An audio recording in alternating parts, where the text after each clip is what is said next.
Hi, I'm Wild Bill, and I want to talk about a rite of passage.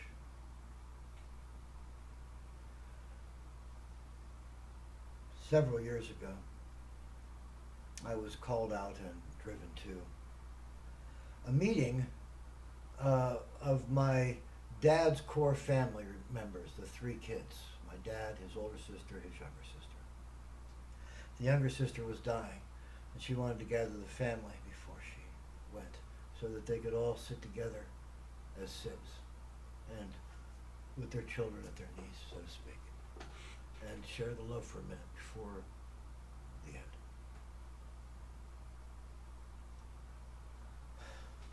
I'm the odd man out in my family. I was the youngest by far. My mom didn't have me till she was 35, so I don't have the same connection that many people have with their families. I was very young when they were already old. And I was the youngest by, I don't know, 8 years at least in the meeting. So we got to the senior center where they were. It was a nice one too, by the way. And we went to the day room. You know, this all has to be strictly scheduled, right? Because you can't all cram into her little apartment, their little apartment, in Gene and Joe's. So we were all sitting out. My father, his younger sister, who was the woman who was dying, Jane, uh, his older sister, Maisie, who lived the longest of us. She lived 103, and she's the reason why I can sing home and work on poetry, whereas otherwise I'd be in a hospital somewhere. Anyway, so the three kids were together, and then my mom was there, my dad's wife. Um, Jean, her husband Joe, was there. Maisie's husband was too old to attend. Maisie was in her 90s then.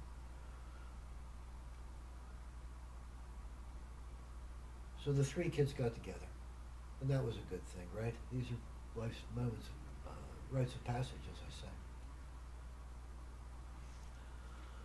So Jean was talking, and nobody got it, and I got it because I'm contrary. I don't move with the herd at all. Remember, on Santa's sleigh, only Rudolph gets a change of scenery. So I'd rather lead into a fireplace than follow into heaven.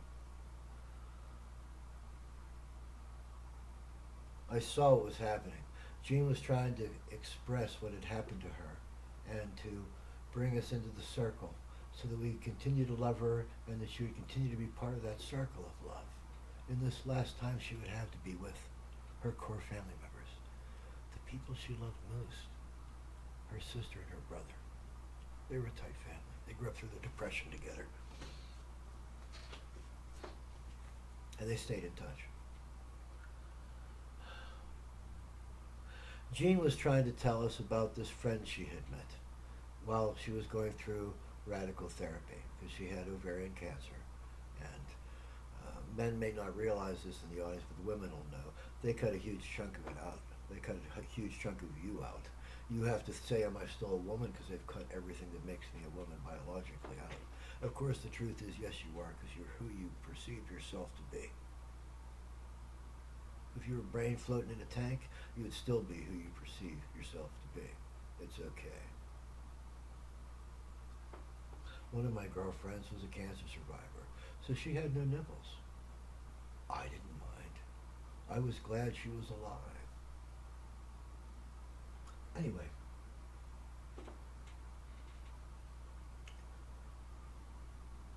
Jean had gone through radical, first she had gone through chemo, then she had gone through radiation, then she had gone through chemo plus radiation, then she had gone through radical surgery, and then she had gone through additional chemo and radiation after the surgery, and she was dying. Uh, they try to kill you. If you survive and the cancer doesn't, it's a success.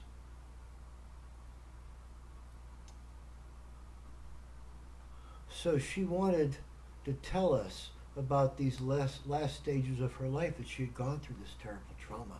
She wanted to put the usual human spin on it, that it was just a thing that we did. And look at what happened, and look at this, and look at that. And she was trying to explain that she had met somebody, not a lover, a friend, somebody who had, like none of us had, shared all these experiences with her and could understand where she was coming from. Now, I'm a poet. I heard all this communication. I understood instantly what she was trying to do, and I had no way to help. No way. Those are her children. Those are her siblings, and their wives and husbands, and so to speak. I was in the next generation down, and I was the youngest of those, and I was the one that was troubled. And they all knew it. So Bill's really smart, but he's never going to amount to anything. Well, I was the one placed by God in that moment. Excuse me for those of you who don't believe in God. That the juxtaposition of events had brought me there. The eye of the poet was on a situation that should be seen by a poet. What I was watching was strong people go through facing weakness.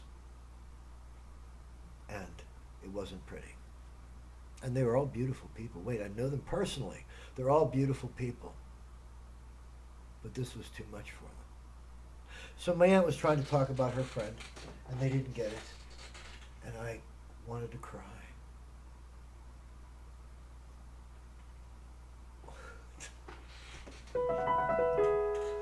And it was her last time with her family, and they didn't get it. And they tried, but they didn't understand what was going on. They wanted to bring her back to when they all knew one another, and they were all close, and she wanted to express, look at the changes I've had to go through. Look at the person I am now. Look, I'm still beautiful. And they were like, no, we're looking at the old you. I cried for Jane in my soul, and it came out when I wrote this song. Take a walk with me on the fringes of forever. Don't you worry if I'm distant, I'm still trying to find the way. You're pushing on the doorway, but you're too late 'cause I'm gone. I had things to tell you, so many things to say. Take a walk with me on the fringes of forever. Don't you worry if I'm distant, I might finally see the way. I might be there before you, but I'm just a pioneer. And if you can't go my way, I'll go alone from here. Take a walk with me.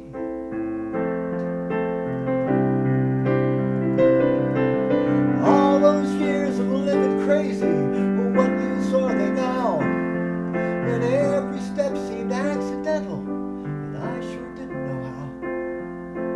Now finally something's concrete, but it's something I don't need. All my years I've followed you, but now I'll take the lead. Take a walk with me on the fringes of forever. Don't you worry if I seem distant, I can finally see the way. Just a few steps more, and I'll get the rest I need. I would like to go on riding, but I'm nothing without my steed.